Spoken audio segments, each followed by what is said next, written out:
আজকে আমরা জীবনানন্দ দাশ সম্পর্কে জেনে নেব। জীবনানন্দ দাশের জন্ম 1800, মৃত্যু 1954।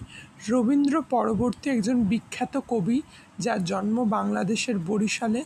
প্রথম কাব্যগ্রন্থ ঝরা পালক 1927 প্রকাশিত হয়।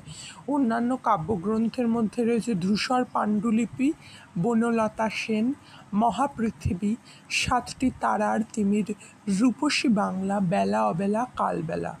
তার রচিত আখ্যানের মধ্যে রয়েছে মাল্যবান, সুতীর্থ, জলপাইহাটি প্রভৃতি। পাঠ্য কবিতা আকাশে সাতটি তারা তার রূপসী বাংলা কাব্যগ্রন্থের অন্তর্গত। এবং জীবনানন্দ দাশের মা কুসুম কুমারী দেবীও একজন খুবই ভালো লেখিকা। তার লেখা আদর্শ ছেলে কবিতাটি আমরা 4th শ্রেণীতে পাঠ করেছি।